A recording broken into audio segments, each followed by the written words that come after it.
So this is joining us now is Anambroid from Twitter. So miner extraordinaire. Hello. And trader. And also co-host of Shitcoin Talk. Hello. Come on down. What's your name again? Anambroid. Anambroid. And you're the co-host of Shitcoin Talk? I guess if we could say that on the air. Are we censored still? Are we still on? Wait, you're censored? We might be. YouTube is a little... it's a little frisky sometimes, but no. So, what do you guys talk about on Shitcoin Talk? Shitcoins. It's very self-explanatory. How can I tell which coins are the shit coins? Most of them.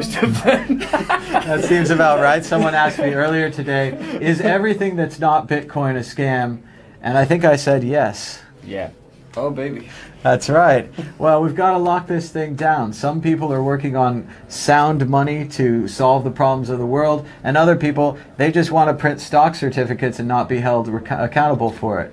These are different goals. One of them ends up on a beach, and the other ends up with a better world. I'm on the latter camp there. So how did you get into crypto in the first place? Give us a little story. Okay. I was desperate. I was looking at how I would invest my last 400 euro. Just trying to create some value out of it, basically, because I knew that in the upcoming years I would need to start working, so I wanted to try and build like a base for myself to build off of. Yeah. Mm-hmm. And kind of create a career. Yeah, and that was September 2016. Sounds incredibly well timed. I think you lucked out. Extremely lucky, yes. Yeah. And you're quite a big miner as well, aren't you? Still mining? Yeah. I've got a farm with friends. There's 4 of us. We're in Czech Republic, so pretty good electricity prices. We are mining shitcoins speculatively. So why the choice not to mine Bitcoin? I do think that due to how market cycles work, it is worth it more in the long term to pick altcoins sometimes. You know, like the end goal is accumulating more Bitcoin for me, and the way to do it. Me too. And the way to do it has always been through altcoins, because I do believe that Bitcoin will accrue value over time, and in the meantime, you can kind of beat the market through altcoins, and a lot of the time it doesn't work out. You're left with something you don't want. I've got a bunch of California coin to sell you. If anyone's interested, California coin, contact me. Hit me up. Pigeon coin as well. Pigeon coin's also in a free fall. There's a lot of shit out there, and a lot of it is pigeon shit.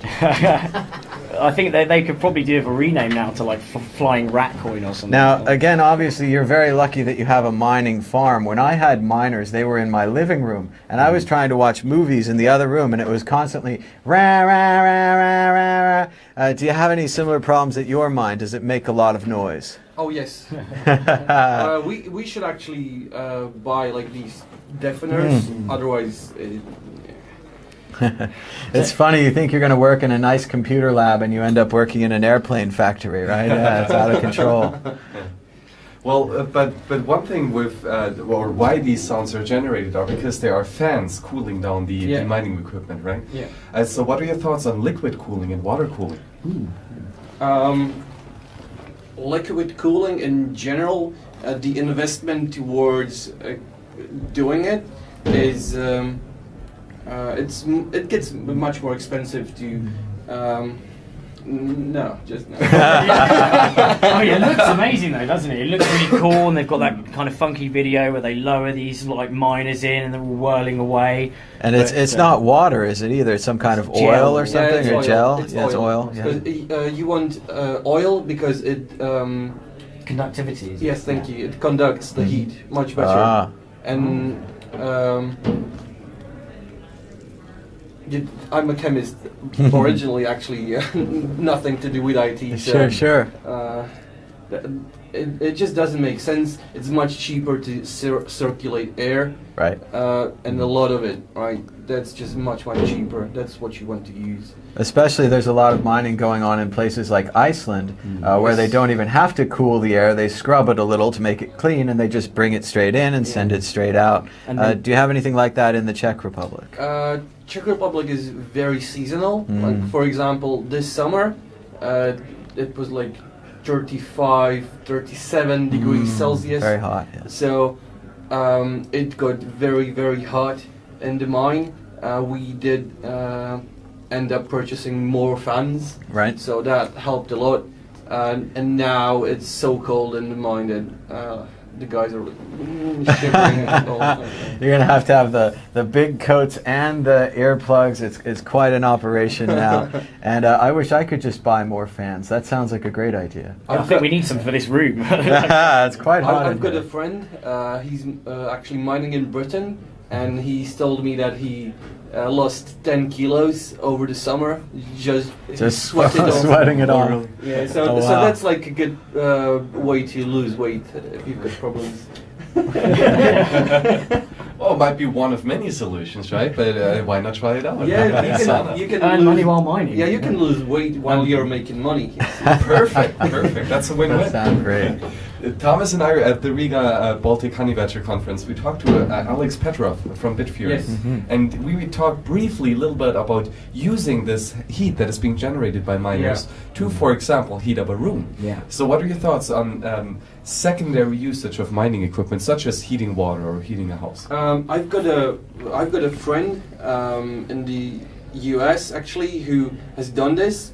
I think he's got a couple GPU miners and maybe a dozen ASICs, and he keeps them in his basement, and he heats the whole house in the winter. Like, he's told me that this winter 2017-2018 he never had to turn on central heating, and he did show us a video of just how much air he needs to circulate as well. So he would try to open a window and it would close immediately.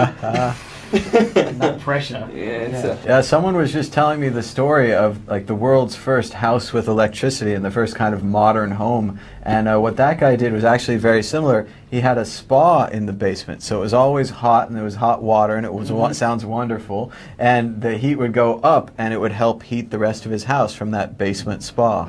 I saw that recently in London Museum actually. That Korean houses did this in 1600s. They heated their houses using miners. No. They were ahead of their time. They were way on the cutting edge. Wow. Yeah, so they had like the floor heating, so that looked very nice. Underfloor heating in the 1600s. Yeah, that's sick. That's cool. Yeah, actually, someone on the feed saying water cooling with floor heating is great for the. Yeah, that could be a good idea actually. Yeah. And there's a lot of people that have made miners into heaters, and they have like a big box, and it looks like a heater, but it has a small miner inside. I saw a project in Siberian Russia, actually, like this. So you have like these containers, just like the one outside that we've got near Paralympipolis. So you've got like the container living, and you have just two ASICs inside like this enclosed space, and they can heat up the container enough for you to be cozy in Siberia, dude. So that's pretty good. Yeah. So very, very nice. We always thought that Bitcoin would be very hot, but we never thought of this. And so your mining farm in the Czech Republic, do you use renewable energy as well? Because that's obviously a big concern for people nowadays, is the amount of energy that cryptocurrency mining is using, specifically Bitcoin. We don't really care where the energy comes from, only about the price of it. And the problem with renewables is that if you are in European Union, if you are a producer of renewable energy, you won't be using it to mine. you will be using it to sell it to the to Back distribute to the it, grid. Right. because you get a lot of donations from the EU or the government, Sure. and your electricity is much more expensive than the market prices. And I guess that this is another great case to see how government subsidies completely distort the marketplace. Yeah, it's right. absolutely distorted like that. Yeah, and another thing that reminded me, in Spain, they had sun tax until I think 2 or 3 days ago. Do you know about that? Sun tax. Yeah, No, what's so, that? what Tax that- on the sun. That's the solar power tax, Okay. right? Oh, So, okay, yeah. So Right. it wasn't worth it to place solar panels on your house in Spain, which gets like 300 sunny days per year, Absolutely. because of the freaking tax. So now they finally lifted it, and I do think that investing in solar energy stocks in Spain could be very good for the upcoming few years. And that's very similar that we were talking recently, just what a great invention Uber is and how it takes us place to place here. And we were in Riga, we were paying quite a lot for those taxi cabs. We're paying quite a lot less for this Uber. And Max has always wanted to point out that in Germany, there is no Uber because of some kind of protectionist scheme by the cab drivers and so on and so forth. Much like the horse and buggy drivers were trying to stop cars with the Red Flag Act, they're trying to stop Uber in Germany, and it's just a bad move for everyone Yeah, involved. they stopped Uber in my capital as well. We had it until I think half a year ago. Sure. So everyone used it, of course. So the cab drivers were going broke, and now it's gone. Yeah. So have you seen like a shift in terms of where people are mining specifically? And just going back to mining because I know. Yeah. Sure. So have you seen? You know, is your future mining in Czech safe, or do you think that there's going to be a movement? Have you seen other people kind of shifting around? You know, we've got we know that there's going to be an upcoming problem because we know for a fact that there's going to be new EU regulations starting from January 2018. You're always getting back to the freaking regulations stopping you doing shit. That's right. The electricity is going to be around 30% more expensive, just like that. So, I mean, interestingly, I read a report from CoinShares about kind of misconceptions about mining, and specifically they looked at Bitcoin mining. And actually, one of the things that they tried to point out was the fact that, backed up with data, was that there's actually a lot of a lot of mining that does come from renewables because of the fact that the energy, certainly in China, is a lot cheaper around like dams that have excess, etc.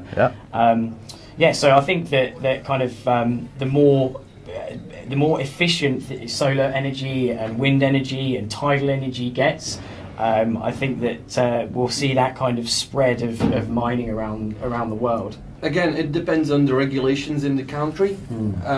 If they don't block you, for example, from building micro water stations and hydro dams, we are prohibited by the government to do it in my country, right? Sure. So, and it's basically impossible to get the certificate to build your own water dam and disrupt the water flow. So we've got, it's a very small country, it's even smaller than Czech Republic, but we could have, I think, around 400 or 500 sources of electricity from water, but there's around 50 of them only. So Water rights are an incredibly complicated field of law. I've read a lot about the American West and how it was settled, and a lot of the water kind of belongs to the farmers because they need it, and if you try to divert it or direct it, they will get furious. So I could imagine that being the same. Also, we've talked quite a lot about how expensive it is to build a battery and to put a battery in a hydro dam and then to store the power in the battery and then to transmit it over lines to people. Whereas now with Bitcoin miners, you could just put a Bitcoin miner in that hydro dam. You're kind of storing that energy into the Bitcoin, and then Bitcoin is relatively easy to transmit over even a text message, right? So Mesh networks. Mesh networks, that's right. So what do you think about hydroelectric dams with Bitcoin miners in them? You really need actual internet connection to find blocks. You cannot have like bad internet because the latency will... Absolutely. So we'll get some fiber and we'll roll some fiber to the dam. Yeah. Just a really long network cable. That'll work. I think that's how we're plugged in here. I mentioned to the guy that we're plugged in and it's working really great. And he's like, the jacks work? And I'm like, I don't know. I think the jacks work. And he's like, no, I ran a 200-foot cable from here to here. That's why you're online. And I'm like, you're the man. You're the man, guy. The infrastructure. They never get any support, but we support the crew here. So we also talked with Peter Todd about space pirates mining in space because they can have Dyson spheres built around distant suns to produce almost unlimited powers of or amounts of energy. How about space pirates? I am definitely looking forward to asteroid mining. It's a good source of gold. They often say there's no more Bitcoin in the world, but there's lots of gold in them asteroids. I think it just makes sense that the economy will revolve around water up there, just because of how much volume of water you need for any industry, really. Right. And you have no water flow in space, so you need a shitload of water. That's right. For anything, really. And the sci-fi economics of crashing the Earth markets with a platinum asteroid or something. That's I don't even know if that's gonna ever happen. Imagine just the scenario where you have someone like an asteroid mining company saying that they found an asteroid that they will be able to bring to Earth orbit and then mine. Yep. Just the impact of that message would shake the markets a lot. So they don't even have to do it. They just have to repeat the message a couple of times, just like with our China and Korea fought and stuff like that.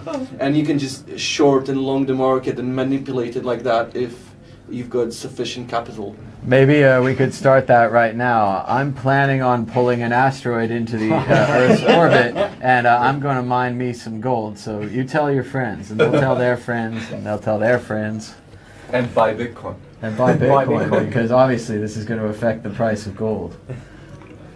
And so on the regulation side, so of like you were saying about the ATMs in certain countries, you've got a lot higher limits. Do you think the EU is going to impose KYC and AML to make all countries in line? We were chatting about. I hope not. I mean, we've got very good ATMs, so I hope they don't fuck around with that. That would not be nice. What's the limit in?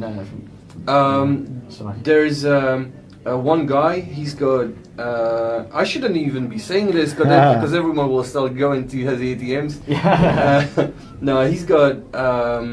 It depends on how much. I mean, like as long as there's cash in it, you can take it out with no KYC. Interesting. And it can go up to 4 digits, no problem, in euros. Yeah. So, like for example, in spring.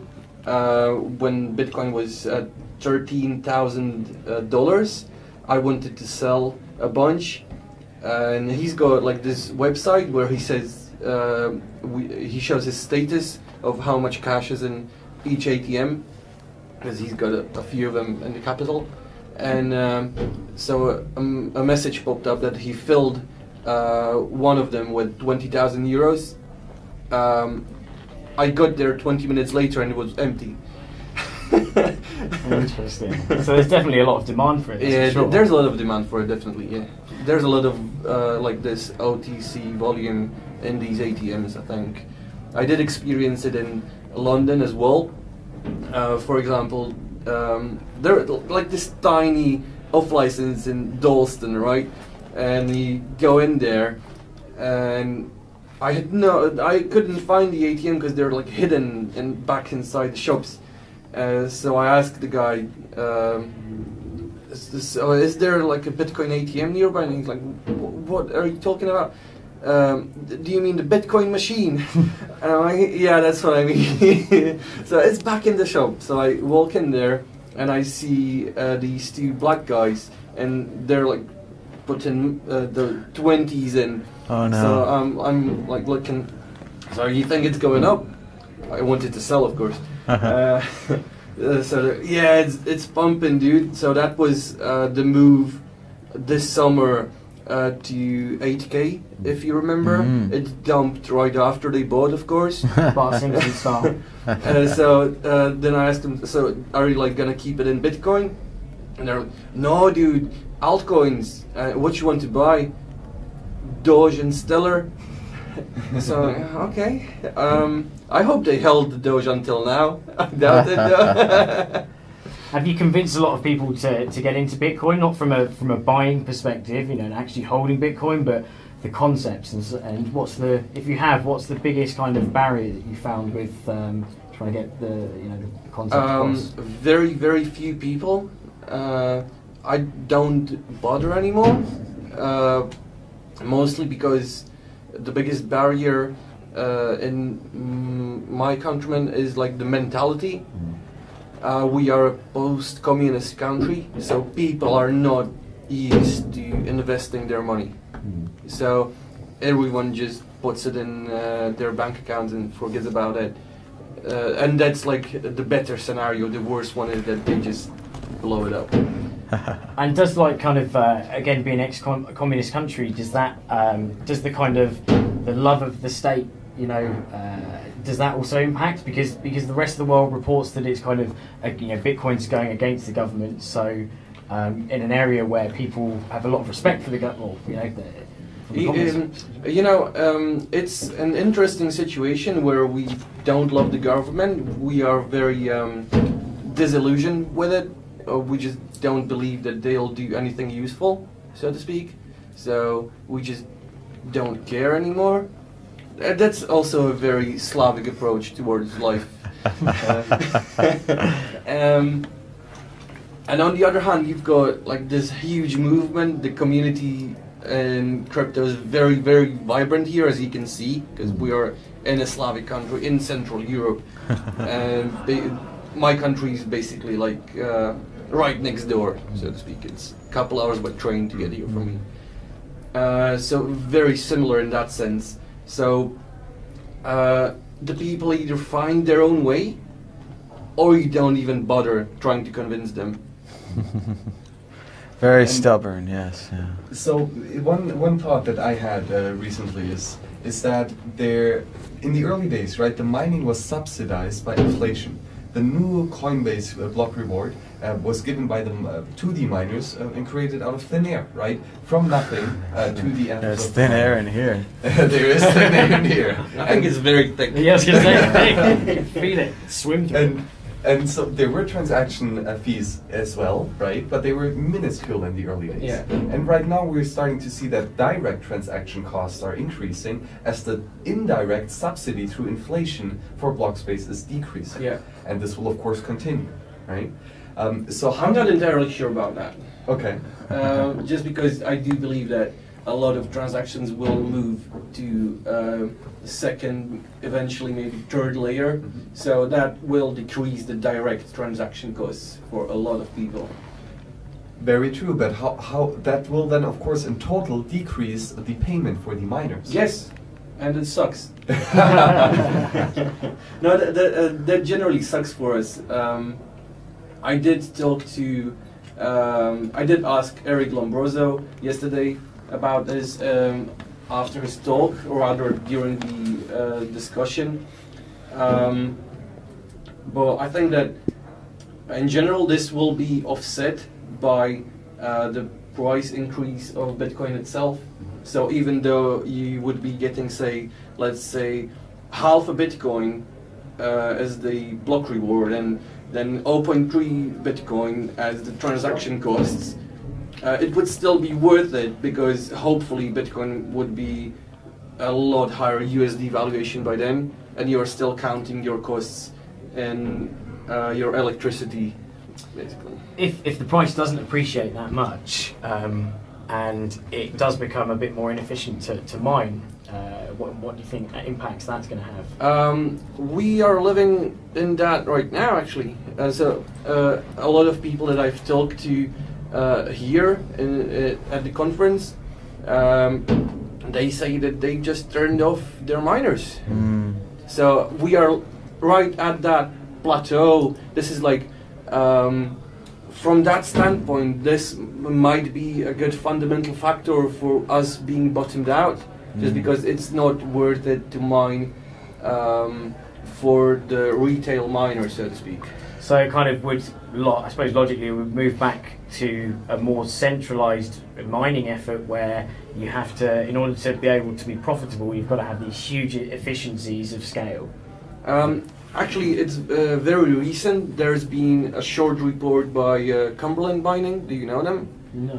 They're like a mining research company. They also do their own mining, where they've done some very simple math, which says that if you want to start an operation with, say, 100 ASICs, it's not worth it. You don't have the economics of scale on your side, and you would mine, say, 16 bitcoins in 2 years with this investment, whereas you could buy 25 bitcoins now with the same money. So why would you do it? Yeah, you wouldn't have it in, then you've no overheads, no risk, no maintenance, well, I say no risk, sorry. No, terrible thing, but as in you have no maintenance no, of miners. they counted this into like... so they factored it in? Yes, yeah, yes, yes. Okay, interesting. All right. Well, thank you so much for joining us. And where can people learn more and listen to Shitcoin Talk? You can find me on Twitter. Just search for Anambroid. You can listen to me on Shitcoin Talk. That's at Shitcoin Talk on Twitter. There's a bunch of us here. I'm a regular guest almost every show. Great. The host is Dumb Toilet. Well, very good. And everyone can check out Shitcoin Talk on Twitter. And we'd just like to remind everyone to donate to our fundraiser. We have a fundraiser for the Purism laptop for Macs. I think that's going to work right there. If you could just scan the QR code, send us a little bit of Bitcoin. We have about that was almost in there, but we need about a 0.08, and then we'll be able to raise that funds. We're not having much luck with the QR code, but it's getting very hot in this fishbowl. I think we've been on for maybe 6 or 7 hours now, 5 hours of content. We're going to try to bring you more tomorrow, but for today we really need to break. We need to clear out this fishbowl and try to get some air going, maybe drink some water. Be sure to give us a thumbs up and a share. You can donate to Max's laptop at tallyco.in/purism. And thanks again to everyone who joined us today, everyone who commented and chatted and liked.